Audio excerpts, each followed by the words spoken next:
McLaren's become the first F1 team to reveal its specially livery 2025 car, which has been upgraded from front to back in its bid to win both titles this year.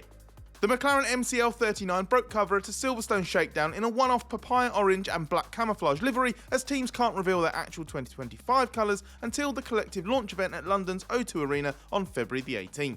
Saving the liveries for the unique F1 75th anniversary event doesn't stop special designs though, and McLaren's gone first in the 2025 launch season with an event it kept under wraps to surprise fans.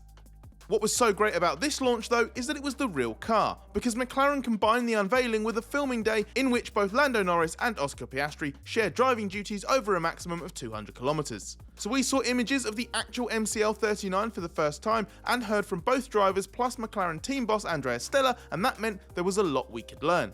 McLaren unsurprisingly believes it has improved on its championship winning 2024 car with this 2025 design. According to Stella, pretty much every fundamental component of the layout has been subject to some innovation, whether that's for a direct marginal performance gain or to open up more opportunities elsewhere for fruitful development. That's almost everything from the front wing to the rear crash structure that's been developed, sometimes incrementally, sometimes quite substantially. In fact, Norris half joked that the teams pushed the boundaries so much he was pleased everything ran normally in the shakedown, as you're always a little nervous things aren't going to be perfect when you try them. So let's get into the details of what we've been able to glean beyond the camouflage, where McLaren's desire to be aggressive with its changes has been focused, and its plans to develop this car as much as possible early on. McLaren's usually one of F1's most secretive teams before testing. Last year it dropped its livery early but kept the car under wraps, then shared images in which it obscured certain sensitive parts of the design. And in previous years, it's even gone to the trouble of photoshopping out parts of the car in pictures of it running on track. The careful curation of the deliberately distant images McLaren has shared, combined with the camouflage livery doing a decent job, inevitably limits what can be seen of the MCL39. But the fact this is the real car, shaken down on the day by both drivers, is a massive help. And suspension layout tweaks are harder to disguise than shadowy bodywork areas, even at a distance. We can see that McLaren has adjusted both the front and rear suspension layout in key ways. In fact, our very own ex-F1 technical director Gary Anderson was particularly interested in this area, describing McLaren as having gone to town on the front and rear suspension geometry. The front suspension's upper wishbone has a lower rearward inboard mounting point, which should give the car more anti-dive, stopping the front of the car from diving towards the ground under braking. At the rear, the detail is more difficult to see, but there are signs of more platform control there too, to prevent the rear moving too much under load. It looks like the upper wishbone's forward leg inboard pickup point is mounted to the transmission much lower. The changes we've identified at the front and rear are mitigated slightly by other suspension elements being lowered too, but the intent is obvious. It's all done in the interest of controlling the aerodynamic platform as much as possible. The more stable the car is under loads, accelerating, braking or running at high speed, the steadier the airflow and the more consistent the car will perform aerodynamically. It's what Red Bull mastered early in this rule set and other teams have gradually picked up on. McLaren already went further in this direction last year and appears to have prioritised more gains over the winter, which makes a lot of sense. It made good aerodynamic improvements through 2024, but bigger mechanical changes like this take more time and are easier to enact in the off-season, especially in F1's cost cap era. Stella says that McLaren went for a relatively challenging approach in terms of how much innovation is in this car, with the suspension changes really serving the car's aerodynamic potential. And where McLaren's been boldest is likely to be in packaging the car more aggressively, for example moving cooling around to get the space that McLaren's aerodynamicists really want to work with. That's a hallmark of chief designer Rob Marshall, who was responsible for some genius packaging solutions in his Red Bull days. This is the first McLaren design he's been involved with from conception, so it would be no surprise if he's bringing McLaren up to a new standard in this regard. In terms of spotting how McLaren wants to exploit extra aero potential, it's tricky. Visible bodywork changes were always likely to be scarce for various reasons. With 4 years into this rule set now, McLaren had developed its aero performance to a very good level, and crucially, in the ground effect era, the biggest work is done on the underfloor, which is hidden away. There are some aero changes we can spot though. The most obvious bodywork difference is a change to the side pod inlet and the geometries behind it, with McLaren going towards the design Red Bull had last year. The box-shaped inlet has been replaced with one in a more vertical style. It's not quite as pronounced as Red Bull's though. It might bear a little more resemblance to Mercedes' P-shaped inlet, as both are more rounded than what Red Bull had, but it is somewhere in between the two. Changing the inlet impacts the shape of the sidepod behind it and may also be why the airbox is a little bigger on this McLaren and the engine cover bodywork has slimmer, shorter cannons on it. Recontouring this part of the car will be about optimising the airflow around how the inlet change impacts the car's cooling requirements, while the wider but shorter airbox may have helped McLaren reduce the weight of the rollover bar structure. With that being the highest part of the car, it would be beneficial to lowering its centre of gravity. In terms of other interesting smaller details around airflow optimisation, there's an eye-catching vertical wing at the side of the cockpit, just in front of where the monocoque meets the back of the halo. And the mirror structure, which is sited on the top surface of the sidepod inlet, has been updated with 3 vertical vanes instead of 2.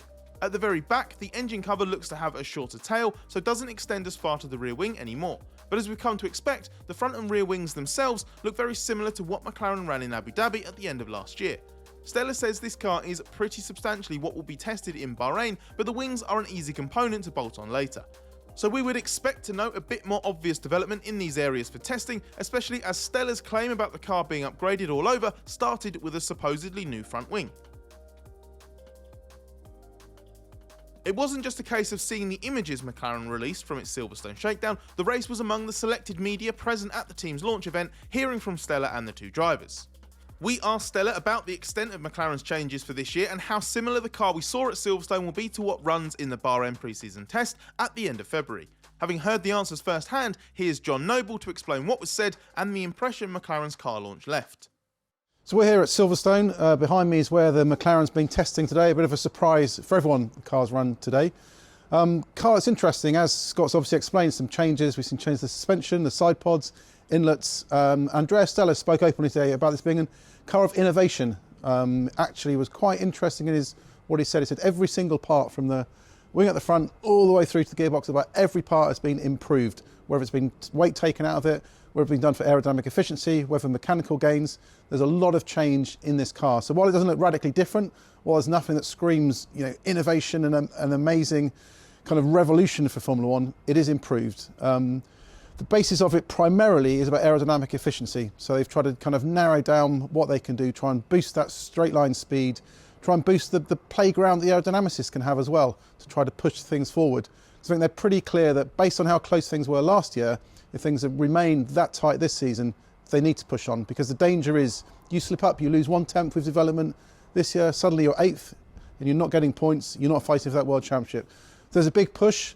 It's going to come forward. The car primarily, Andrea Stella said, will be the same in the Bahrain test. So we'll probably have new wings there, maybe some new components too. And then there's a quite an aggressive development push early on. I think the team's quite open in terms of how far that goes into the season, because obviously 2026 is looming and teams don't want to waste development on that. But there's going to be change, there's going to be a big push, and the team's very, very optimistic that this is the platform they need to at least be fighting at the front. If McLaren and Norris want to repeat their constructors' title success in 2025, let alone put Norris in real championship contention himself, there are mistakes they cannot afford to repeat. And one of the themes of the McLaren event was about the lessons learned from last year's drivers' title defeat for Norris, something both team and driver contributed to. Between clashes with Max Verstappen, his own errors, McLaren misjudgments, and just the kind of things that do go wrong at some point over a 24-race season, Norris shipped well over 100 points across the year. It cost him a real title shot, and as McLaren only won the constructors by 14 points, being so wasteful may have a bigger price this year. Nobody has a perfect season, but McLaren notably lost very achievable victories in Canada and Britain, races that expose weaknesses in its strategy planning and communication in mixed conditions. Despite becoming a massive talking point, McLaren's stance on team orders was never likely to be a determining factor in the Norris title bid, but it did cost a few points, as well as cause avoidable flashpoints on track and public headaches. As for Norris himself, the most prominent focal point was his run-ins with Verstappen on track, and the sense that he was being pushed around too easily, was too frail defensively, and got suckered into moves that didn't quite come off. Norris has always admitted that sometimes he didn't do a good enough job, but he found a way to stand his ground in Mexico, where Verstappen was rattled, earned himself 2 penalties, and lost points. Norris thinks this, as well as getting his own elbows out a bit more, could be the key to beating Verstappen in a straight fight. Starting from 0 points reshapes the dynamic of their rivalry, and Norris simply described the main thing that must change is he needs more points from the beginning. Verstappen clearly benefited from Red Bull's dominant early start and being able to manage a buffer over the rest of the year.